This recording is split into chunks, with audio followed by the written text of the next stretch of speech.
Hello everyone and welcome to the show. I'm your host Amin and Dhillon, and today we're covering a very important topic, which is stem cell donation. Now my two guests today are making a public appeal to everyone in good health between the ages of 17 and 35 to register to become a stem cell donor and to save a life.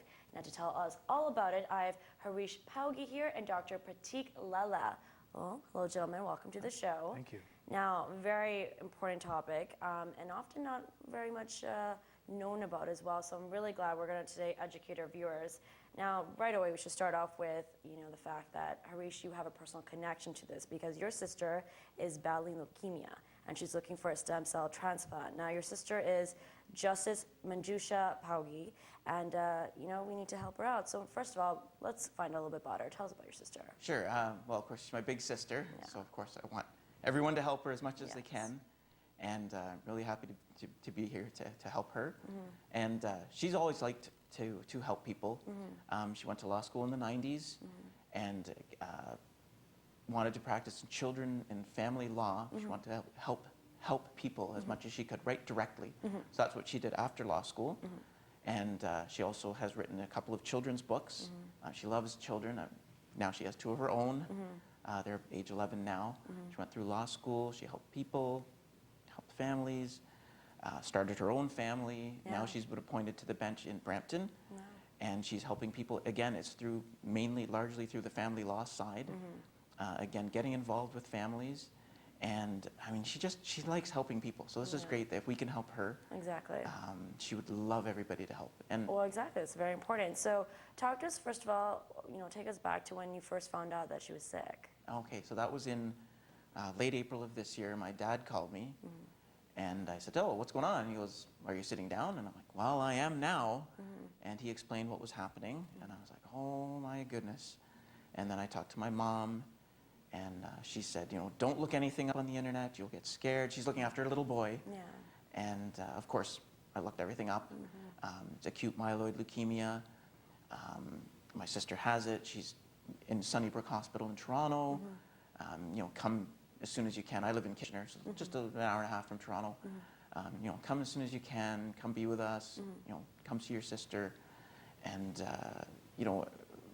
everything's under the medical professionals are looking after her. They've started the process. They're explaining the process. It's not a one-day stop. It's a journey. She's going to have to get looked at. She's going to be tested. She's going to have a lot of drugs, a lot of treatment. It's going to be a long process. But we want everybody. My mom and dad want me to know. They want everybody to know what's going on. Yeah, of course. Because they know. Well, everybody cares. Of course. We want to help any way we can, even just by being for families, just by being there. And so it was really nice. Came to Toronto. She was in Sunnybrook in May. And prior to that, did you ever know, was she having any symptoms? Was she sick, or was this completely caught you off guard? She was uncomfortable in April for something unrelated. And because of that condition, they tested her, and right away the doctors at Sunnybrook are like, wow, you've got to be in the hospital right now. And they So it was suspected, quite shocking to everyone, including your sister. something right away. Yeah, and they said, you've got to stay here. We've got to start looking after you right away. And so she stayed in Sunnybrook, and she started getting the care right away. The drug regimens, the meeting with the pharmacists, the people who are going to do all the treatment. It helps that a high school friend of hers is actually a surgeon at Sunnybrook in the trauma unit. So he was stopping by every day, which was really nice to explain from his perspective. This is happening, and from a friend, and he's a friend and as a medical professional, he's a doctor. But just that reassurance, it was not just families there, there's friends there, and so that really helped. Everybody at Sunnybrook's been great, explaining everything, explaining to my mom, explaining to me, obviously to her husband as well. And when they've been speaking to you, what did they say in terms of treatment options for your sister? Well, obviously the first treatment is the chemo, to try and hammer out the leukemia, get rid of it, eradicate it with the chemo. That's the ideal situation. If that works, great. But that's also, again, a long-term. It's not a one-time. It's not necessarily a one-time thing. It could be 1, 2, 3, several rounds of chemo, from my understanding. And then the first round of chemo didn't eradicate all of the, I guess the phrase is leukemia cells, the bad cells. So they've got to explore things like stem cell transfer. So now this is kind of the second kind of. Yeah, like they're hammering it phase that again they're with the chemo, much more harsher chemo. She's much more just Feeling the side effects. Yeah, feeling Yeah. the side effects. It knocks you down. Like it Oh, really really? knocks you down. Like Yeah, it she's takes a a toll on your go-getter. Like body, you don't become a judge by laying around in bed. And this is kicking her down. And she is really, it hurts to not be able to do stuff. She wants to play with her kids. You know, she's a mom. She wants to do all these things. Of course. And her family visits, and I mean that obviously cheers her up. But at the same time, it's like, oh, I'm not Yeah. with you, you know, during after school or. Yeah, no, I understand, and that's why, you know, this is so important that we Yeah. talk about cases Absolutely. like your sister, and I'm sure there's so many. So, Dr. Lala, maybe you can step in here and talk to us, so we know, you know, how his family found out. So, is this something that, like, take us back and talk to us a little bit about leukemia overall? Because I think, you know, leukemia, it sounds like, you know, when you hear it, it's always painted as, oh my God, right? So, Yeah. you know, talk to us a little bit about, you know, leukemia, what it's all about, and also, is this what cases are often like, where the person doesn't even know and they come in for something and they find out they have it? Sure. So leukemia, as you know, is a type of blood cancer. It originates in the bone marrow usually, which is where the blood cells are formed inside the bones.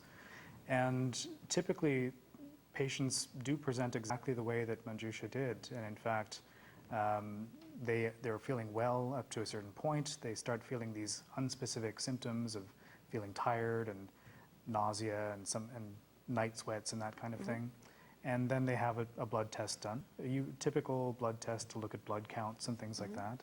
And that's when the leukemia That's is what they find caught. out. So this is just because I know people usually get blood tests done for any like thing, just Yeah. even just to check iron. So Absolutely. usually, if you just get any blood test, it would show up.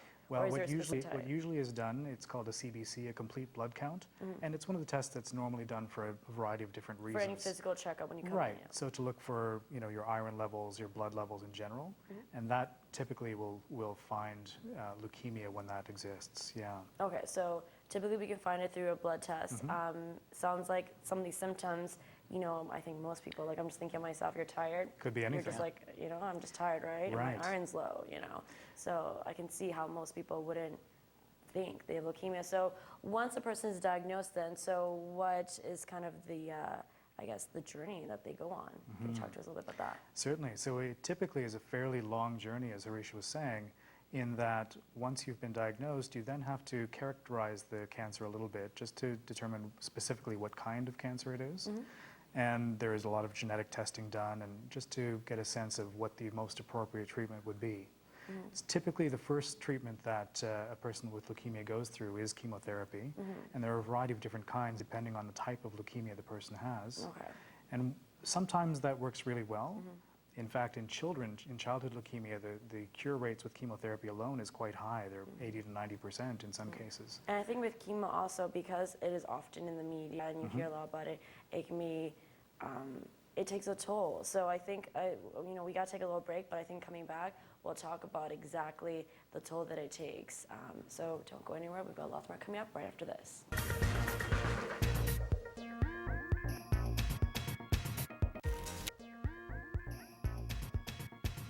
Welcome back to ATN. I'm your host, Amin Dhillon, and of course, if you're just tuning in right now, we are talking about stem cell donation. Now, I have Harish Pawagi here and Dr.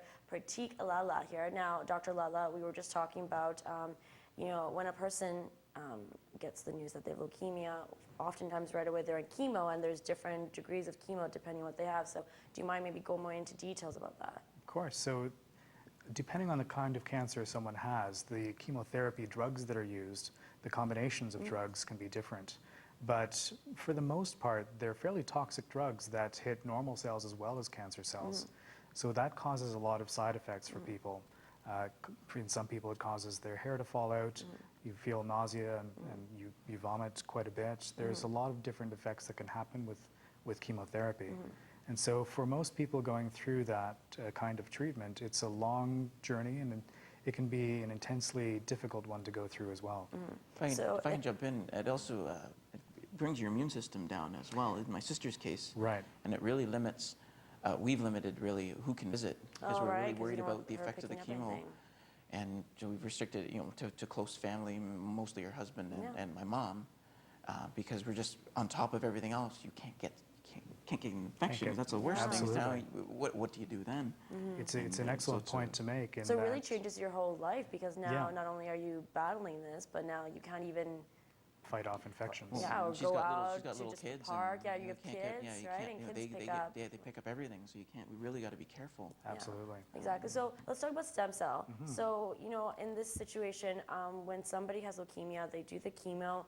Right away, is it let's get them on the list and try to get them a donor, or is it, we wait until we see how the chemo is and then look at that option? Generally, the second of the two, and there are some kinds of cancer that do better with stem cell therapy than others. In this case, Manjusha has acute myeloid leukemia, and that typically, especially when chemotherapy is not perfectly working, one of the best alternative or additional therapies is stem cell transplant. So what happens with stem cell transplants is you're replacing a patient's sick bone marrow that's cancerous with healthy bone marrow from someone else. And the difficulty in doing that is finding someone who matches perfectly with between donor and patients. Now, when we talk about blood donation, for example, that's a fairly straightforward process because there are only 4 types of blood that you can get from people, and it's easy, therefore, for someone who needs blood to find a matching unit of blood to transfuse. But when it comes to stem cells, the combinations of molecules are such that there are hundreds of thousands of different combinations that can happen. So to find one person who has exactly the same combination as you is very difficult, and therefore the more people we have involved in the registry, the more likely it is to find a matching donor for someone who's in need. So is this a situation where, let's say, in the case of your sister, a South Asian female between the certain age, are we looking for someone that's like her then, that's most likely, or could it be literally anyone could be a match? Theoretically, sorry, go ahead. Oh, I was going to say, you started with me because I'm the close Yeah, sibling. so They always start with the siblings and say, okay, who could have theoretically, who could have a closer gene match than your brother? yeah. And then, of course, no, it didn't. So it's like, Is okay, we that gotta go to the rare, or wider is it pool. often that siblings are So, a match? in fact, what happens is about 25% of people find a sibling match or a family match, but that means 75%. But only 25. That's Yeah, not it has to do with how the genetics works, because you get half from your mom, half from your dad, but there are different ways for that to Yeah. happen. So 75% of patients are looking for strangers to donate stem cells to them. And so, right now for your sister, would we be looking at South Asians, or literally are we just sending this out to everybody? What are the greater odds of finding a match? My understanding is we start, obviously, it is the South Asian group that we are Okay. targeting because that's where we're from There's a originally. greater chance of us getting a match. Greater chance of more And genetic women or men, right? similarities. It doesn't matter gender or anything. So gender doesn't matter, but we do know that it's easier to find a match for someone from within their ethnic group. So that's why we're targeting, in Manjusha's case, the South Asian community come and help out. Okay, so then let's talk about, let's say, first of all, I want to find out how long of a wait is it? Because I always hear about transplants, right? I always hear that some of them it's years, there's so many people waiting. In this situation, what is the situation? Or I guess how many people are actually waiting that are in the same So in case? Canada alone, there are almost 1,000 people that are waiting for a stranger to give them stem cells. And about 30 to 40 of those are South Asian. And so at any given time across Canada, there are numbers of people who are really just waiting for help from people like us to provide that kind of assistance for them. Okay, so then let's talk about how a person figures out if they're a match. Yes. So how do we get tested for that, or are we supposed to know? So the Canadian Stem Cell and Bone Marrow Donor Registry is called OneMatch. They're a branch of Canadian Blood Services. And what they do is they maintain the national registry of people who are willing to donate stem cells in time of need. So basically, when we ask people to register, what we're asking is for them to come out and do 4 cheek swabs. That's all it takes. Basically 4 long Q-tips where you swab the inside of your mouth and give it back to the folks at OneMatch, and they send it to the lab, analyze it for what they need in terms of the matching molecules, and that information goes into the national database. When someone in need, like Manjusha, requires a transplant, their physician can contact OneMatch if, for example, their family is not a match, and ask the OneMatch registry, and in fact the international registry, to search their databases to see if there's someone who matches closely enough to transplant the patient. Okay, so that sounds pretty simple then. It's just a swab. That's it. The registration process is very straightforward. It takes about 10 to 15 minutes. You fill out a couple of forms with your contact information and a brief health questionnaire. You do 4 cheek swabs, and you're done. So that's all it takes to register. You need to be between 17 and 35 years of age, as you said, in reasonably good health, and willing to donate to any patient in need. Right, and they can do events like the one coming up in Mississauga, or people living out of the GTA. There's ways to contact OneMatch.ca. Can they just go to They go to the website and they can start the process with OneMatch. I believe they fill out a questionnaire, maybe talk to the people at OneMatch, and then assuming everything is smooth, OneMatch will send a small kit. Right. And you do the cheek swab at home. You just So swab there's different yourself. ways. There's different ways to reach out to the registry. Like for myself, I'm out in Kitchener, not necessarily near events, but we can promote people to go to the website and get donations that way, because that just builds a registry. I mean, it helps. Hopefully, it will help someone at some point in time, and that is the goal. I mean, obviously, that's the goal, is to help everybody you can. Yeah, exactly. But also, I think it's important to let people understand, because when they think, oh, for me to donate something while I'm still, alive, you know, what if it creates an adverse effect on me? So can we talk about that? So what happens if someone actually ends up being a donor? Yes. What effect will they have, if any? Right. So it's important to understand that when someone registers, the swabbing process is all they do, but then they have to think about what happens if they're called and found to be a match for a patient in need.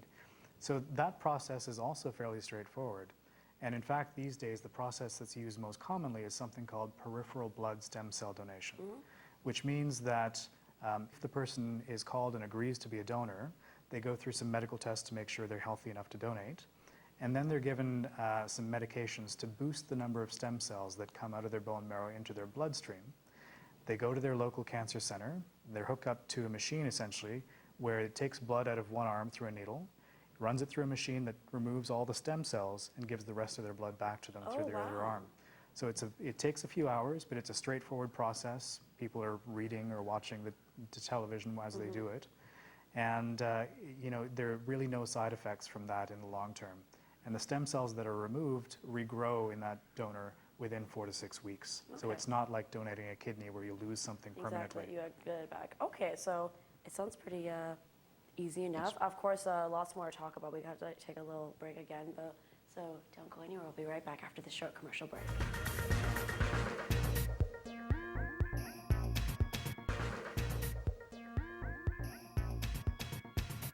Welcome back to ATN. I'm your host, Amin, and Dhillon. Of course, we are talking about a very important topic, stem cell donation. Now, Harish and Dr. Lala are here. Dr. Lala, let's go back to you, because you've already done a really great job explaining leukemia and how stem cell donation works and how we find out you're a match. And overall, the process is very simple. Absolutely. And especially if one ends up becoming a donor, they get their stem cells back. So it's not like you were saying donating a kidney that's permanent.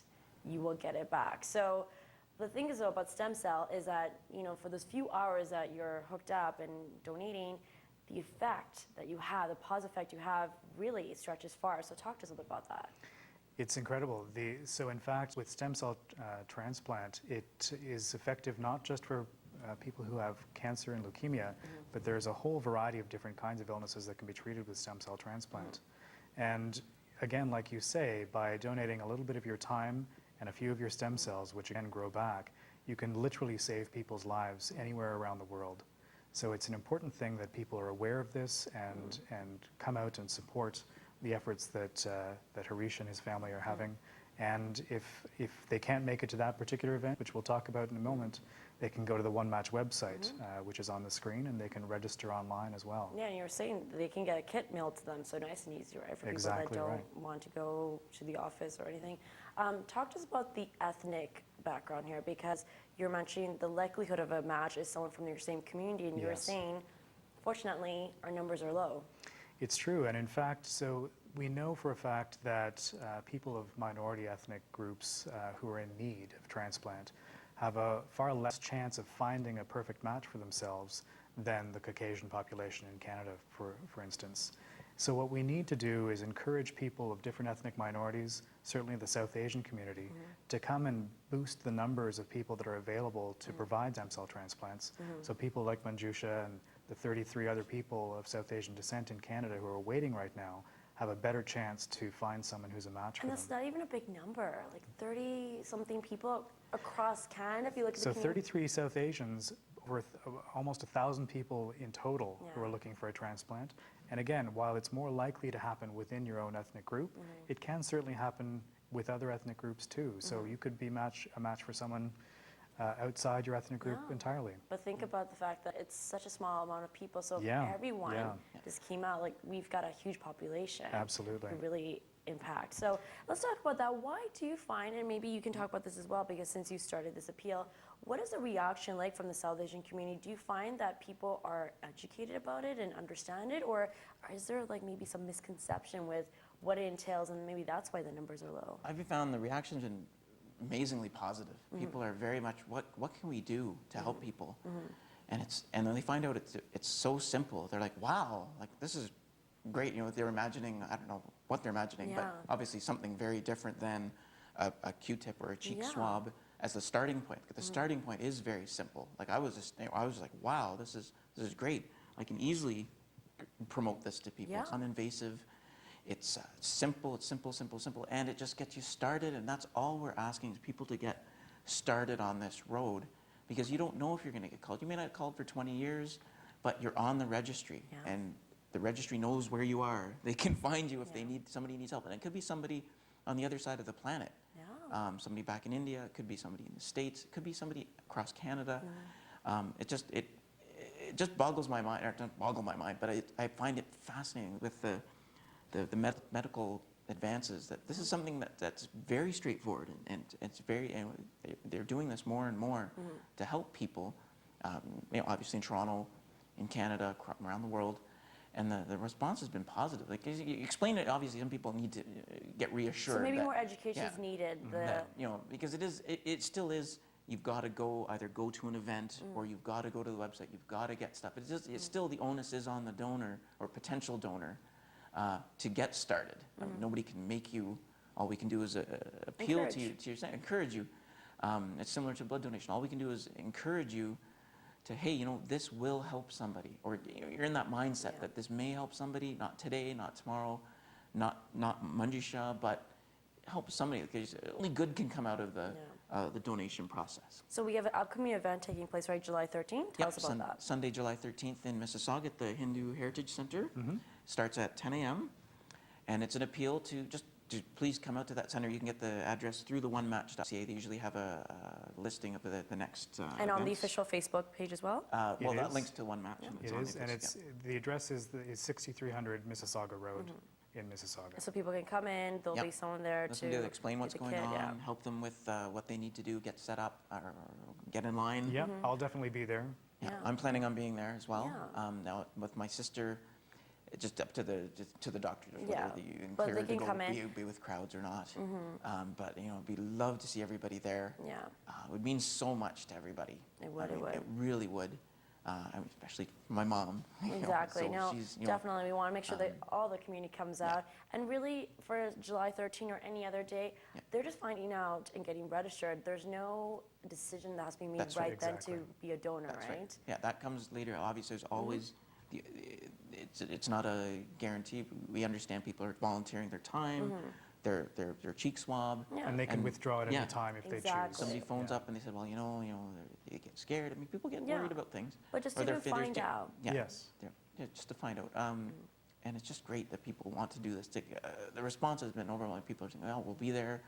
I mean, obviously Mississauga, Brampton's close by, but all over the GTA, people are talking, I mean, through my sister's friends and about the event. And just And the it's- education alone Yeah. in the Yeah. last month and a half has been phenomenal throughout the community. People want to know. They want to know, how can they help people? It's a very little amount of effort for people to make for a huge Exactly. payoff in terms of saving Exactly. people's lives anywhere in the world. Yeah. Okay. So July 13, everyone can mark their calendars. Go to the Facebook page, facebook.com/Manjusha's Appeal for information on her, and of course OneMatch.ca for information about July 13, or just even if you're watching not in Mississauga, Brampton, you can get a kit mailed to you, or just to get educated about it. Special thank you to both of you coming in. We wish you all the best. And any final words from any of you about this? Thank you for having us on today. It's But a make great- sure to come out, right? We want to make sure, and come see Dr. Lala. He's not so scary. He's got lots That's of right, information. exactly. So, and of course, your family as well. So we are rooting for you. We really hope everyone comes out, and hopefully we find a match for your sister. Remember to check out their websites for all the information. That brings us to the end of today's show. I'm your host, Amin Dhillon, signing off.